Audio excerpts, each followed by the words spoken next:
Hello, Daniel and Laura. This book is called The Princess and the Frog. Once upon a time, there lived a king who had 7 beautiful daughters. But of all his daughters, the youngest was the most beautiful. This princess had one favourite among all her toys. It was a golden ball. She spent many hours throwing it up into the air and catching it. Near the king's castle was a huge, dense forest. Under a big tree on the edge of the forest, there was a deep, dark pool. On a hot day, it was pleasant to rest under the cool shade of the tree by the pool. The princess often went there to play by herself. She used to run about on the grass near the pool, throwing up her golden ball and catching it. One day, however, when the princess threw up her ball, it didn't fall into her outstretched hands. It fell onto the grass and bounced into the deep pool with a loud splash. The princess couldn't bear to think that she had really lost her beautiful golden ball, and she began to cry. And the more she thought about the loss of her favourite toy, the louder she cried.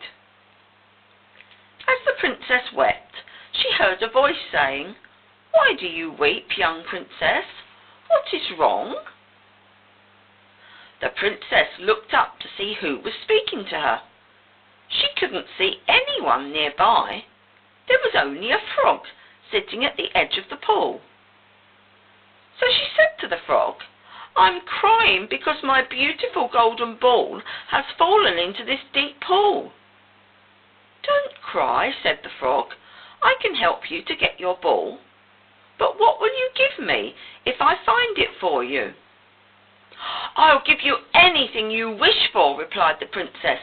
"You can have my clothes, or my jewels, or even my golden crown, if only you will find my golden ball." "I don't want your clothes, or your jewels, or even your golden crown," replied the frog. "I should like you to love me. I want you to let me be your friend and play with you. I want to sit beside you at the table and eat from your golden plate and drink from your golden cup. I want to sleep in your bed beside you." "If you will promise me these things," went on the frog, "I'll dive deep down into the deep pool and find your golden ball. Do you promise?" The princess thought that the frog was talking a lot of nonsense, although she wanted her golden ball very much. So she said, "Yes, I will promise all that you ask, if only you'll find my golden ball for me." At these words, the frog dived into the pool. The frog soon came swimming up again with the golden ball in his mouth. He threw the ball onto the grass. The princess was so happy to see her favourite plaything once again. She picked it up and laughed with delight as she threw it into the air and caught it again and again. Then she turned her back on the frog and the pool and ran away through the forest towards her father's castle. "Wait for me! Wait for me!" croaked the poor frog. "I can't run as fast as you can."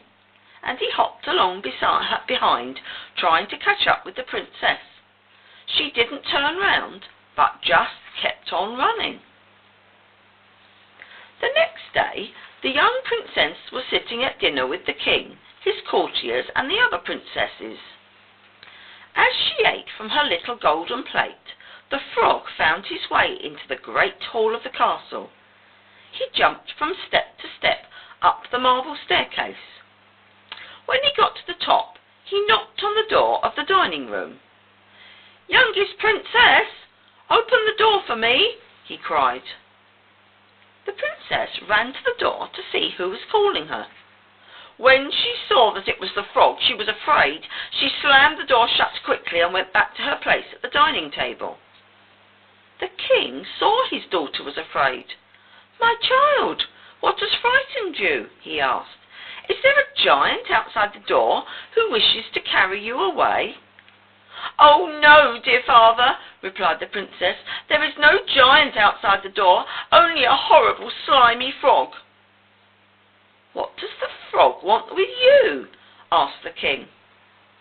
Then the princess told her father what had happened in the forest the day before.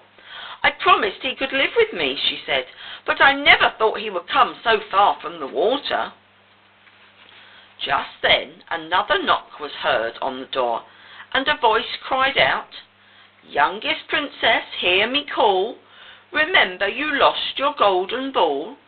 As you played by yourself beside the pool, I dived into the waters cool, and your ball I found and returned to you. So please remember your promise true, to take me along to live with you." "When a promise is made, it must be kept," said the king to his daughter. "Go and open the door." The youngest princess went and opened the door. As she returned to her chair, the frog hopped behind her.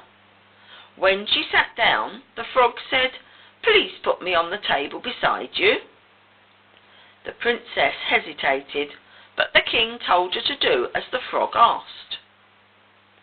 When the frog was on the table, he said to the princess, "Please push your little golden plate nearer to me, then we can eat together from the same plate." The princess did so, but very unwillingly. She barely touched her food, and each mouthful seemed to choke her. The frog, however, enjoyed every bite he ate. When he had finished eating, the frog turned to the princess and said, "Now I'm tired. Please take me to your room, and we will lie on your little silken bed and go to sleep." At that, the youngest princess burst into tears. She didn't like to touch the cold little frog, and she couldn't bear to think of him beside her in her own bed. Then the king grew angry and spoke sternly to his daughter. "If someone helps you when you are in trouble," he said, "you cannot afterwards turn your back on him. Take the frog with you to your room." So the princess had to pick up the frog and take him to her room. She put him in a corner of the room as far as possible from the bed. Then she got into her silken bed and turned her back on him. Once more the frog spoke up. "I am too tired," he said. "I want to sleep beside you on your silken sheets. Please lift me up." Again the princess began to weep. "If you do not lift me into your bed," went on the frog, "I shall have to tell the king, your father." The princess knew she had no choice, for her father would insist that she kept her promise. So, with tears running down her face, she picked up the frog, climbed back into bed, and put him on the silken pillow beside her. No sooner had she done so than the frog turned into a handsome prince. Not only was he handsome, but he had a kind face, and he smiled gently at the startled princess. Then he told her how he had been bewitched by a wicked witch and turned into a frog. The spell could only be broken if a beautiful princess would take this frog as her companion and live with him. The prince told the princess how he had often watched her playing with her golden ball in the forest, and how he had fallen in love with her. "Dear princess, will you now marry me?" he asked. The princess looked into his kind face and agreed to do as he asked.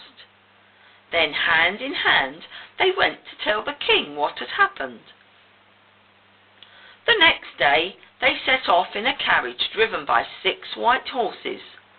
They travelled to the kingdom of the prince's father.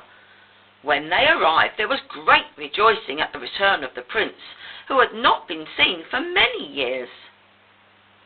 Some time later, the prince and the princess were married, and they lived happily ever after.